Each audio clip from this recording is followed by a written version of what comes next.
There's no doubt that the Samsung Galaxy S4 is a fine device, but maybe you think it's a little too big. Maybe it does too much, or maybe you just want something simpler. Well, Samsung has taken its flagship phone and has changed it into a bunch of different versions, and now we have got the tiniest one. Hey, it's Joshua Vergara from Android Authority. What's going on, everybody? And this is the Samsung Galaxy S4 Mini. Samsung's flagship phone has been shrunken down, but that isn't all that's changed. I will say that the changes can be described in one key word: proportional. First, we'll start with this different form factor. There's really no way around it. You're looking at a very small device. Coming from the 5-inch screen size of the original S4 is a bit of a shock when you first pick this one up, but that quickly fades away when you feel how easy the Mini is to handle. It's obviously shorter, narrower, a little thinner, and overall much lighter than the S4, making it super easy to throw around in one hand. As far as the design goes, you quite literally get everything you had in the original S4. The same button layout, same plastic build, and the same removable back with the same features underneath it. Mini is seriously the operative word here. I'm not saying that 5-inch screen phones aren't incredible, because they are, but they have become the norm because we've gotten used to them. Get a smaller phone in your hand, however, and you'll be surprised how much you missed having an easy time with a phone such as this. Everything is reachable without any straining or any hand gymnastics. It really is an incredible feeling. But of course, you lose something in this transition. We start with the display, which was unsurprisingly made smaller all around to accommodate the change. Instead of the 5-inch 1080p display of the S4, you get a 4.3-inch screen capable of 960 by 540 resolution and 256 ppi. It's completely understandable how much lower in spec the Mini had to go, but on some level I couldn't help but think that an extra mile moment with a 720 resolution screen would have been really awesome. Nonetheless, you get good production from this Super AMOLED screen in the saturated colors and contrast. Viewing angles remain very good. Lowered resolution obviously means the pixel density gets a little bit of a drop, and it's noticeable with smaller text and a lack of smoothness in higher quality games. If you game or view media on your phone, obviously it would be easier on the eyes to have a bigger display, but the S4 Mini doesn't do a bad job packing it all into this 4.3-inch screen. People often see smaller devices and immediately think they would perform horribly. That is the case at times, but at the very least, Samsung tried to make the simplification of the Galaxy S4 proportional and make sense. You get the Snapdragon 400 here, the dual-core variation of the powerful 600 that powers the original. Instead of the Adreno 320, you get the 305. And finally, you get 1.5 GB of memory.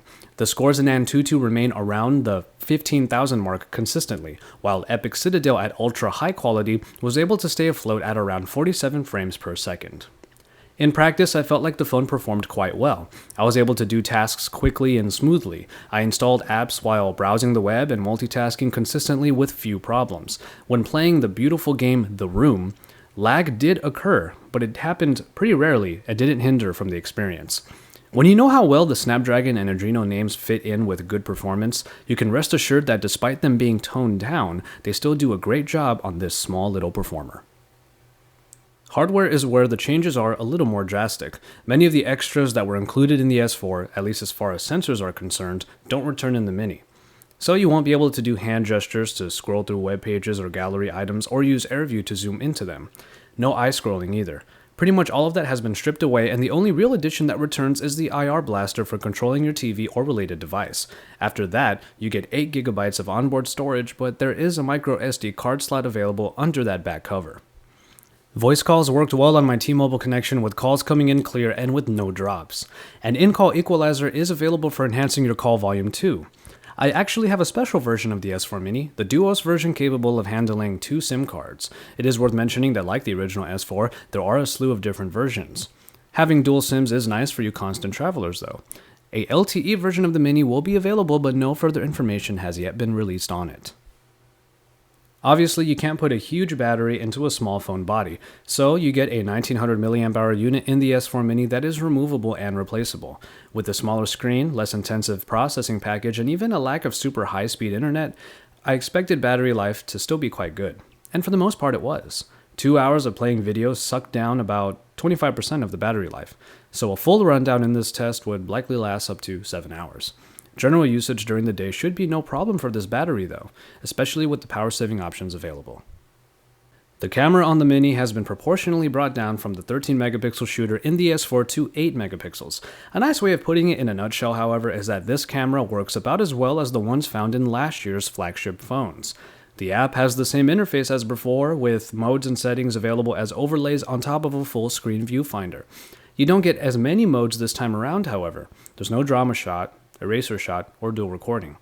Best photo and best face do return, as does HDR and panorama. Picture quality is still very good with high detail and good color reproduction, all of which translate well into the full 1080p video recording capabilities. Low light shots obviously take a hit, but getting a decent shot in less than ideal situations is still possible. Shutter to file speeds are pretty good, so having no lag between shots will help you quickly get that photo you need. The S4 Mini does its big sibling proud with a more than capable camera despite its overall simpler and smaller outlook. Touchwiz gets smaller in the S4 Mini but gets many of the same inclusions that were available in the original. As we touched on before, the missing sensors mean that navigation is largely classical. When it comes to apps, you get essentially the same packages. Watch On is there for the IR Blaster, and Group Play is available if you have friends with S4 phones. And of course, you get Google's own edition of Google Now as an alternative to Samsung's S Voice if you prefer. Otherwise, this is Touchwiz through and through. Veterans of Samsung's phone UI will feel right at home with the uber colorful motif.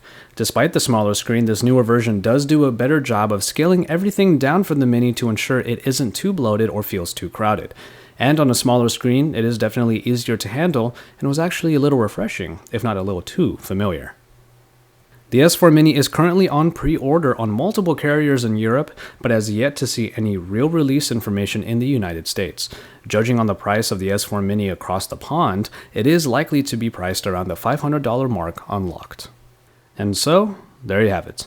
The S4, just smaller, simpler, and overall a proportionally less performing smartphone. Almost everything has been brought down to size, and thus, when you see the smaller form factor, you can expect a fitting experience underneath. But what you lose in performance and hardware is made up for in its handling. Power users will probably want more out of their OS, but pretty much everyone else will still have a good time speedily getting things done easily in one hand. Let's just face it, we can get spoiled sometimes. Our uber-performing 5-inch, 5.5-inch, 6.4-inch screens with faster performance than some laptops, well, it can really all make us forget what used to be the norm. I absolutely love it when I get a smaller phone and realize I still have a great time with it. Just like the S3 Mini before it, the S4 Mini really is a phone for the every man and every woman. A phone that, despite its nature, can still go the distance, is refreshingly easy to handle, and most of all, it works. For all of the great news and coverage on Android, make sure you stay tuned to our YouTube channel. Don't forget to drop us a like down below and subscribe. And once you're done with all of that, you can head on over to AndroidAuthority.com because we're your source for all things Android.